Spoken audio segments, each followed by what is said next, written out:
चूरू जिले में राजलदेसर के पास गांव है भाणुदा।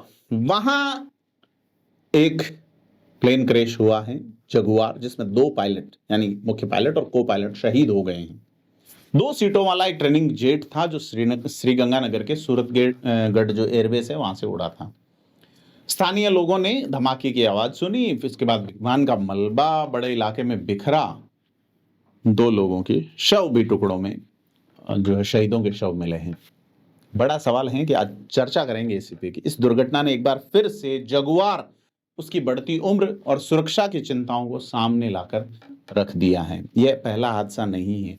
बीते 5 महीनों में 3 बड़े हादसे हो चुके हैं। हाल के महीनों में भारतीय वायुसेना यानी कि इंडियन एयरफोर्स के बेड़े में शामिल स्पेस कैट जगुआर लड़ाकू विमानों की दुर्घटनाओं ने इस अनुभवी जेट की सुरक्षा और भविष्य को लेकर गंभीर चिंताएं खड़ी की हैं।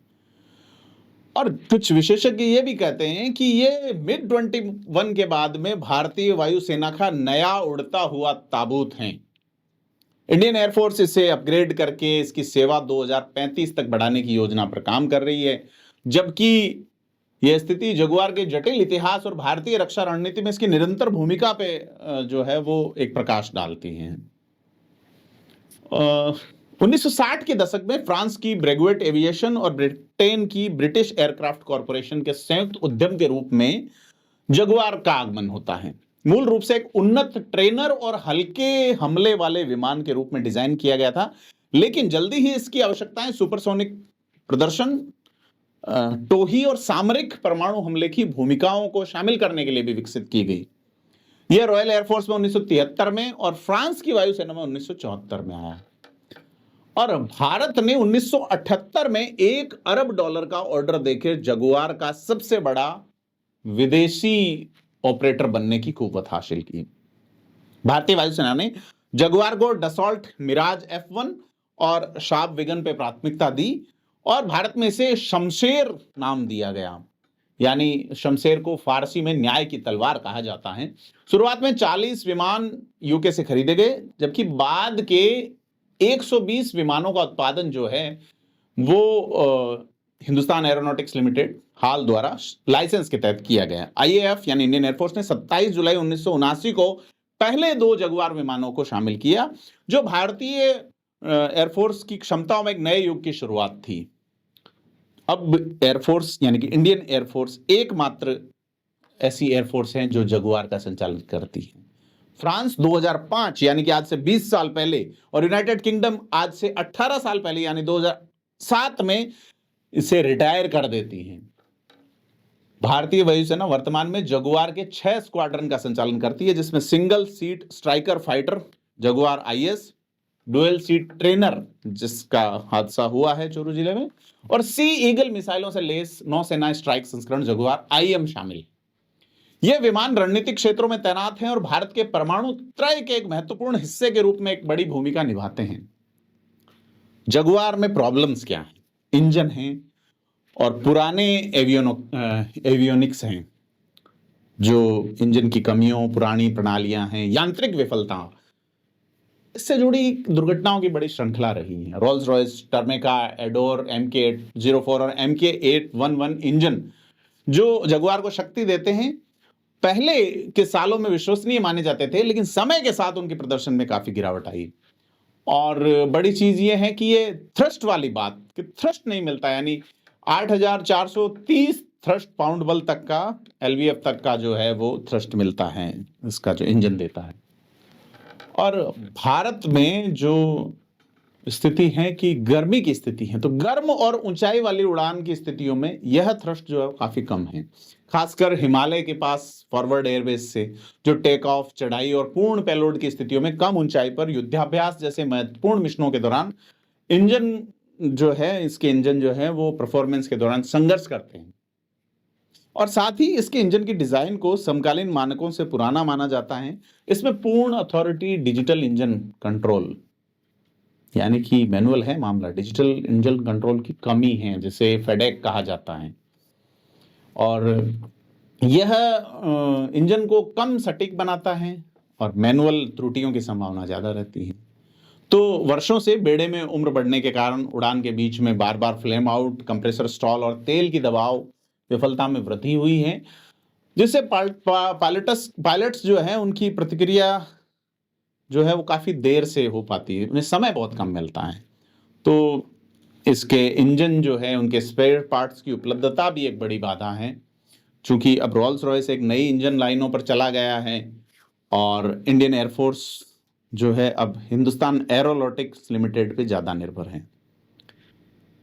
चूंकि शुरुआती 2010 के दशक में जगुआर को अपग्रेड करने की योजना थी, जो हनीवेल के इंजनों के साथ अपग्रेड करने की बात हुई थी, लेकिन 30% अधिक थ्रस्ट, बेहतर ईंधन दक्षता और आधुनिक इंजन मैनेजमेंट की जो प्रणाली थी उसका की बात थी, लेकिन बाद में कुछ चुनौतियों के कारण इसे छोड़ दिया गया।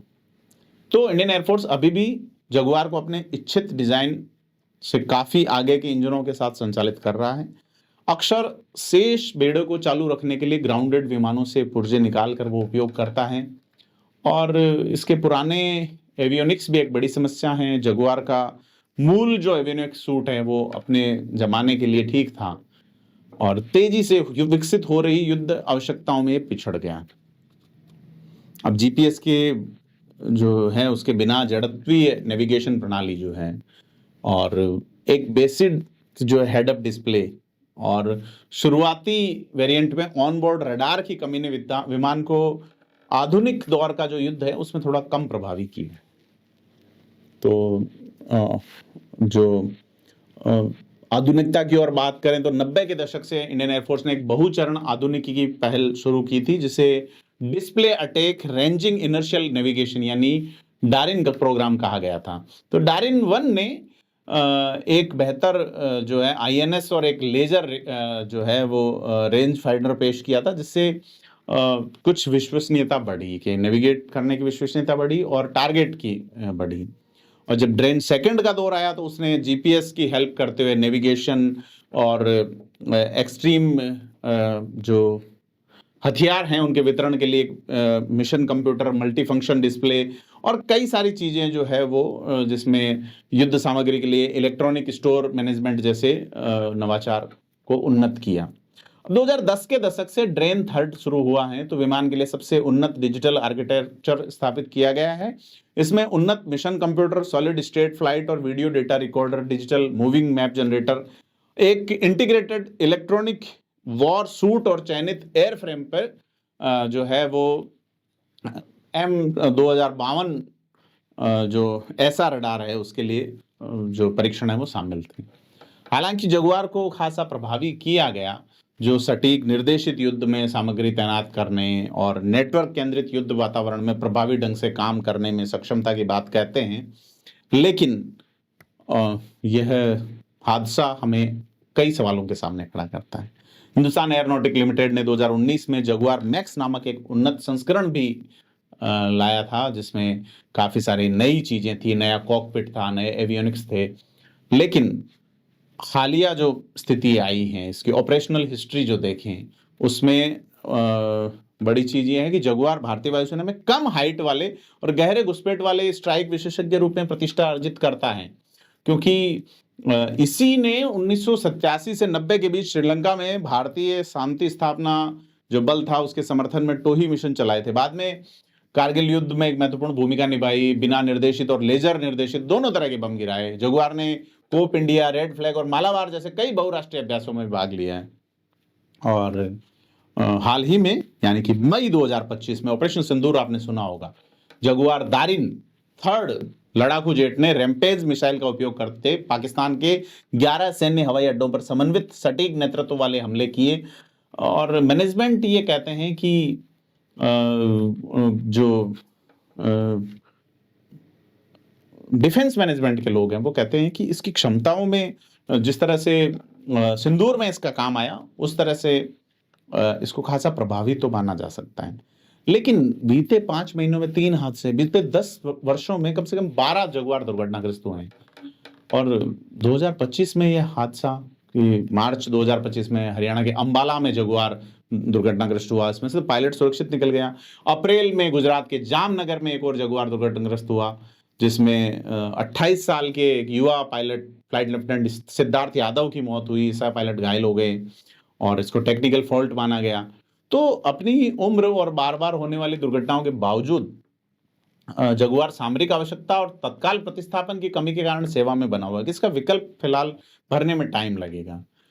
चूंकि इंडियन एयरफोर्स ने वर्तमान जो 27-28 से पुराने गैर उन्नत विमानों को चरणबद्ध हटाने से तरीके से हटाने की योजना पे काम करना शुरू किया है, लेकिन बड़ी चीज ये है कि अपग्रेड किए गए जगुआर जेट की सेवा जो है वो 2035 तक बढ़ा दी गई और अपनी इंजन संबंधी चुनौतियों के बावजूद अभी भी एक बड़ा प्लेटफॉर्म है ये जो जगुआर है, जिसको न्याय की तलवार कहा जाता है और मजबूत संरचना इसे दुर्गम या अनुपयोगी हवाई पट्टियों से भी संचालित करने में सक्षम बनाती है। तो कम ऊंचाई पे उड़ान भरने, इलाके से चिपकने की क्षमता इसे पहाड़ी क्षेत्रों में और समुद्री क्षेत्रों में हमले के लिए भी प्रभावी बनाती हैं। लेकिन इसकी निरंतर दुर्घटनाएं पायलटों के लिए जोखिम बढ़ा रही हैं। जगुआर का भविष्य भारतीय डिफेंस क्षमताओं के आधुनिकीकरण और नए स्वदेशी विमानों के विकास की गति पर निर्भर करेगा, ताकि इस दिग्गज जगुआर या शमशेर को अंततः एक सम्मानजनक विदाई दी जा सके। आपको क्या लगता है, ये जो हादसे हो रहे हैं इस विमान को लेके, राजस्थान में जो हादसा हुआ है, इससे पहले राजस्थान के उत्तर में हरियाणा, उसके बाद दक्षिण में गुजरात में हादसा हुआ, हमें कमेंट करके बताएं और वीडियो को लाइक शेयर जरूर करें। धन्यवाद।